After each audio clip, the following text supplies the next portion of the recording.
Hey, folks, welcome to the Accessible Hunter podcast. I'm Greg Trainer along with my co host, Mike Hudson. And today we've got a special guest, Ben Oakley, on with us. Mike, what's going on in South Carolina, brother? Man, yesterday me and you got to chat a little bit. It was going through some rains. Now we're bright and sunny today, my man. So it's one of those things. If it's raining on you today, just keep pushing. It'll be sunny tomorrow. I, that's the hope, but we're expecting snowstorms tomorrow. It is about 39 degrees today, and I think the high is going to be 40. So I'm sitting here in a sweatshirt and about to put my wool hat on because it's a little chilly. Uh, Ben, you're down in Georgia. What's going on in Georgia? You any warmer than us? Yeah, the weather's about the same as it is in South Carolina. We had a bunch of rain yesterday, and now it's all sunny. It's cold here though. It's like 32 degrees this morning. I don't know what it is in South Carolina, but it was cold. Cold for these southern boys, man. I don't mind being chilly, but I don't like it cold. I know the wind was blowing pretty bad this morning too. I was like, "Daggone." I started off the morning with a hot cup of coffee and a Slim Jim, so I'm ready to go. Yeah, when I text you earlier, I was scared I woke you up. Your phone was still on. Oh no, I hope I didn't wake him up. Oh no, man! I get up early and get after it. That ain't no big deal. But Ben, I appreciate everything you're doing for advocacy down in Georgia, and I also want to tell you, man, thanks for having me on your podcast yesterday. I No enjoyed problem. talking to you about hunting with a disability, and I'm looking forward to sharing what you're doing down in Georgia. Yeah, I really enjoy what you're doing, especially with the technology side of hunting and showing people that you can use technology to get out there by yourself and be independent as possible. It really taught me a lot, especially the videos you've been doing. And, those are really informative. It's But what it's all about. It's about continuing to push that advocacy, letting people know that life goes on despite an injury. oh yeah, exactly. Um, I'm doing a lot of advocacy down here in Georgia. I was on a film called 6,000 Waiting a few years ago, and what that is a Medicaid waiver program here in Georgia, and they're all around the Southeast. Even in Pennsylvania, all 50 states have them, but it's for more people with CP and more, neurological disabilities. I was born this way, and it's basically a waiting list that people are on to get services from the state. And at the time, it was like 6,000 people on the waiting list, and now it's up to 7,000 people. The weird part about it is not many people know about this. So when you turn 18, you age out of the system. There's all kind of information for kids and all this kind of stuff, but when you turn 18, you age out, there's no help for you. So you have to know about the Medicaid waiver program so that you can continue getting services like therapy. And I have a home health aide that comes in, or assistant as I call her. She comes in and she's here 8 hours a day. And she kind of just gives my parents a break and gets me out of the house and does what I need to do and help me with the advocacy podcast, getting set up and doing all that posting and the editing. And I just tell her what to type because I'm not very fast with typing. I type with one finger. So I'm like, hey, post this and can you type a little faster for me? So she helps out with that. But there's over 7,000 people in just the state of Georgia alone. And every state in the South and even in Pennsylvania, the numbers are staggering for the people that need services. So that's kind of what the film was about. It was about talking about the film and the services we need here in Georgia and all across the country, because there's so many people that don't have these services, much less know about them. And the teachers and things, when you go grow up, they don't even tell you about it. So you have to kind of really do your homework and know about it. And there was a young boy on there. He was about 6 or 7 at the time, but now he's like 13. And his mom pushed for him to get the services he needed and stuff like that.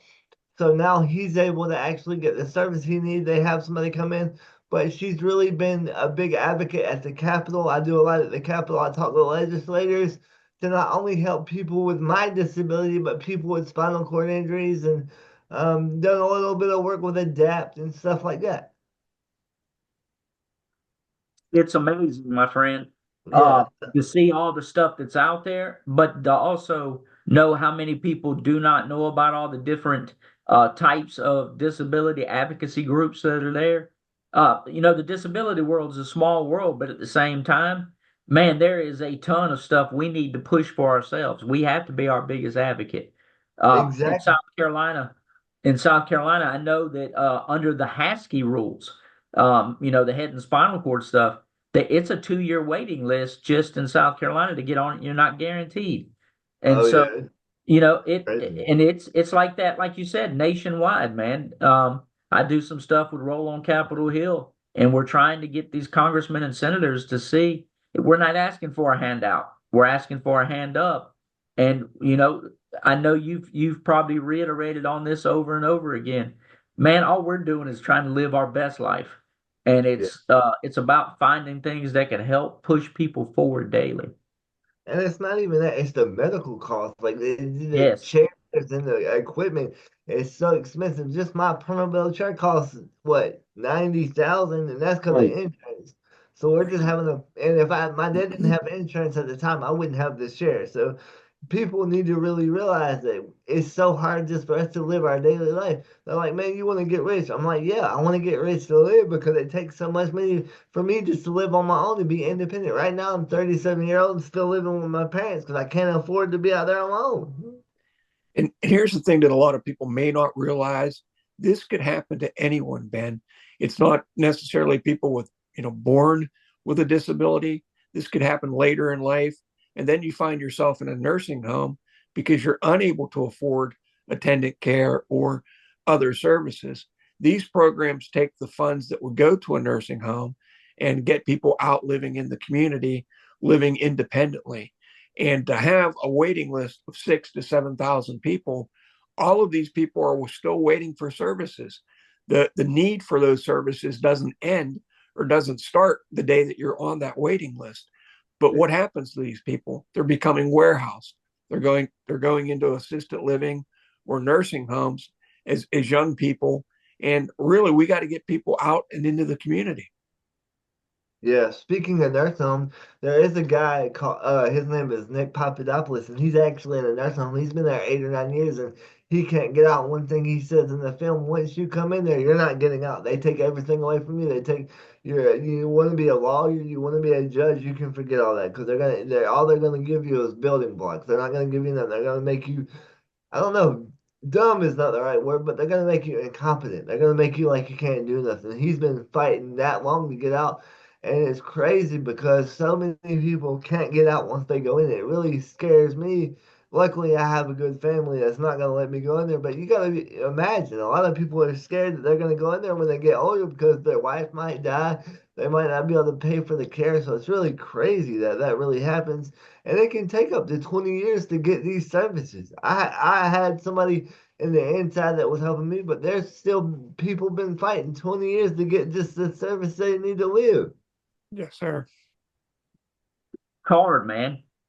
When you start looking at all the services that are out there versus what we need, we're barely skimming the surface. Yeah, Uh, we've got guys and girls that are in kid programs that I've talked to case managers that said that these kids will never be on them just because they don't have enough slots.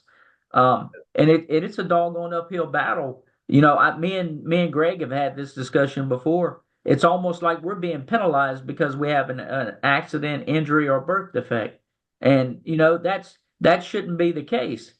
But exactly. unfortunately, that's the uphill fight we have. Exactly. And I think, Greg, you're in one of the better states. I think y'all have good services up there. It's just I don't know, but I heard you guys are in one of the better states. But down here in the South, me and Mike are we're in a bad area. It's not bad, but it's not great. Well, Ben, I don't know if I'm in a good state or a bad state. I know that as far as attendant care, it's very, very difficult to get attendance in my area. We do have a waiver program at Act 150, but the pay scale for attendance is just so low that they have a very difficult time keeping attendance and getting people with disabilities that need attendance desperately. There's just very few options. And what we're really forced to do is rely on family. And as our families age, it becomes increasingly desperate to be able to get attendant care. So I don't know Yeah. if Pennsylvania is one of the good states or not. I've been a quadriplegic 25 years and I've had a really difficult time with attendant care myself. But yeah, but with all the negative, all the bad, not the bad, but all the stuff we're bringing awareness to, I want to let people know that you can do things to advocate. Like you can start a podcast, you can talk to your legislators, you can go to the Capitol. I know I did the documentary, and then the director was like, "Man, you need to start a podcast." And then my job coach pushed me to do it. She's like, "Man, you need to start a podcast." So the first season was just me talking about living life with a disability, and then the second season I brought people on to bring awareness to other people with disabilities and what they had going on. So I tell people I like to be the Joe Rogan and podcast with people with disabilities because I interview anybody and everybody. If you got a story and you're doing something with your life, that's who I want to talk to. Ben, that's why we're trying to highlight you today, my man. You're doing a great job, dude. Thank It's not about anything other than just showing people that life goes on.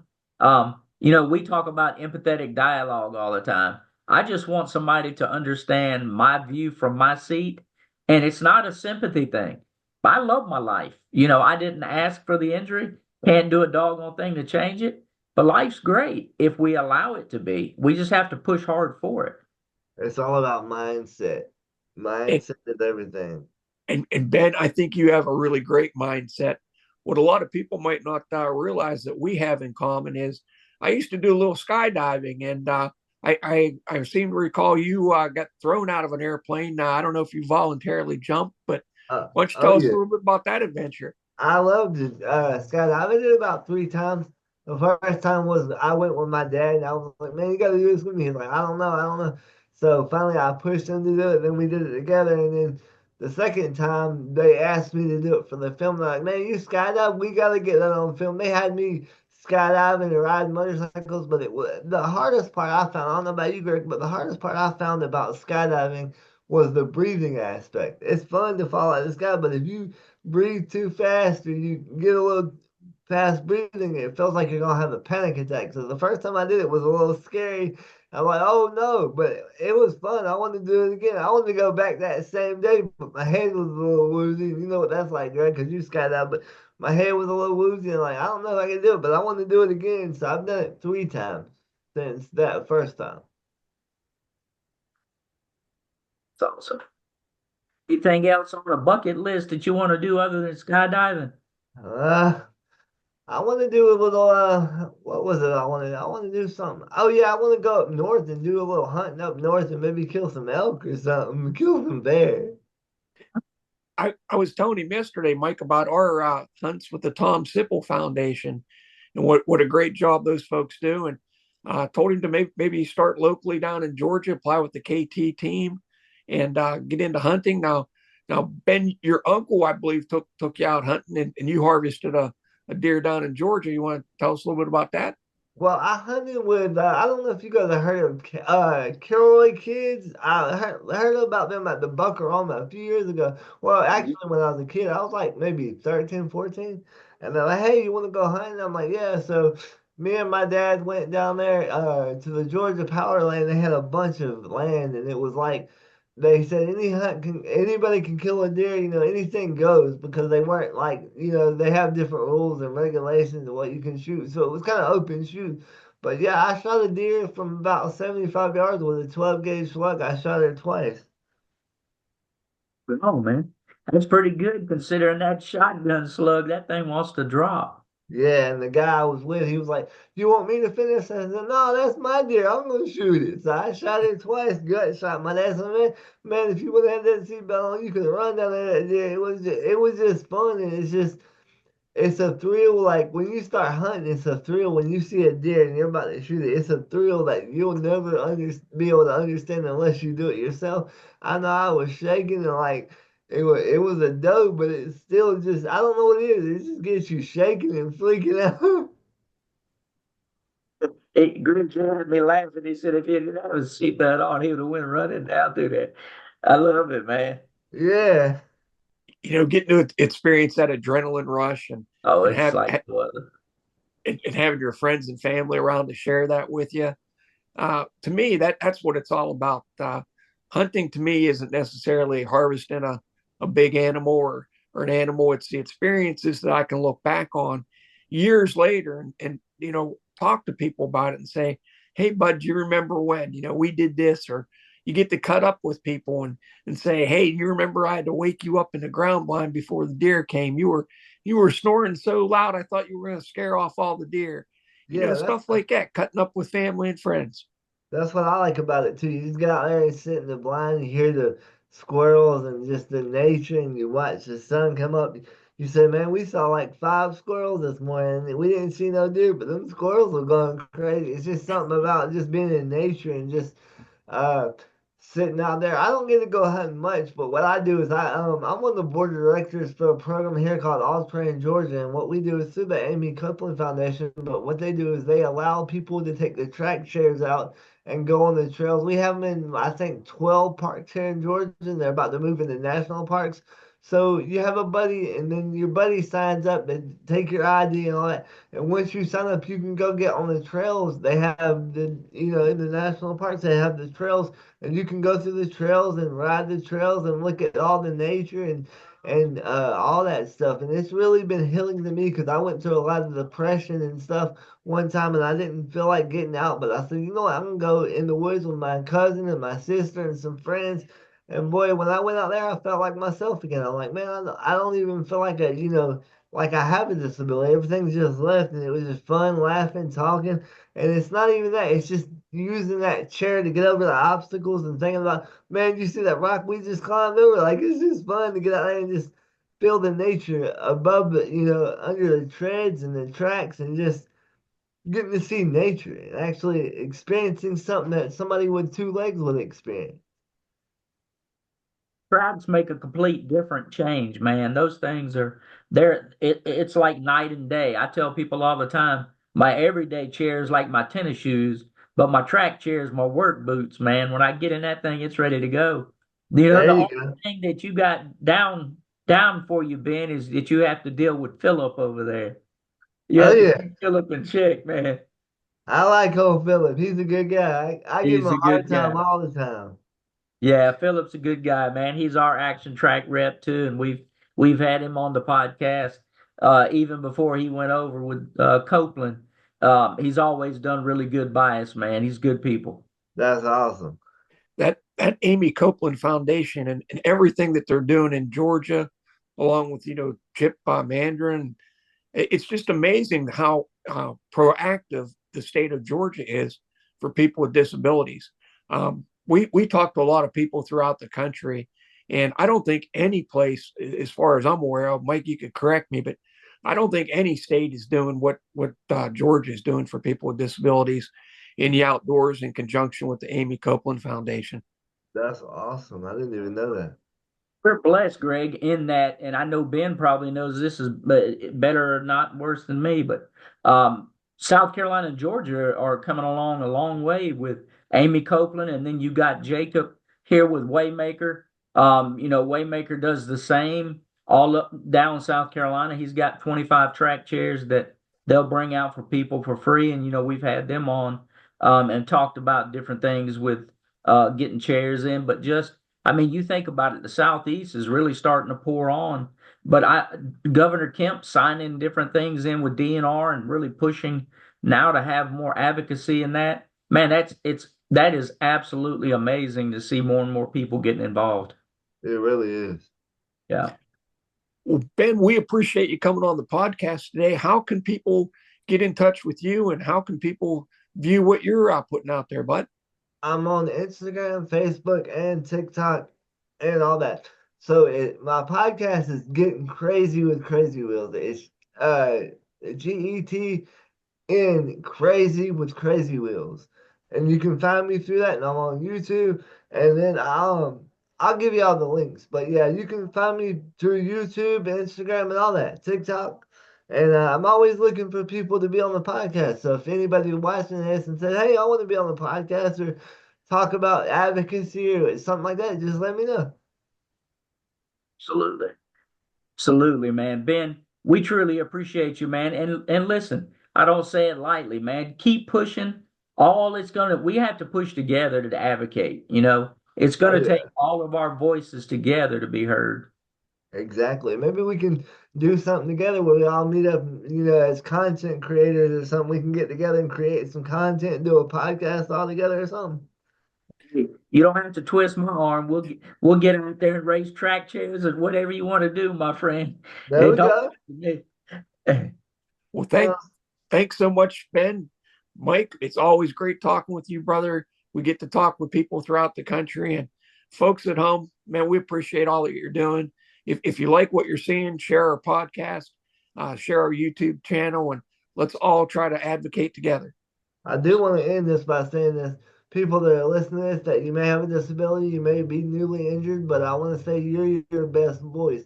Ain't nobody going to advocate for you like you'll advocate for yourself. And even though it might get rough, you just got to keep fighting and use your voice for what you want because ain't nobody going to get it but yourself. Said it better, Ben. That's the only thing we can do, man. Oh, yeah, Again, not to get on a soapbox. It's going to take us all pushing together because our stories are unique to us. exactly.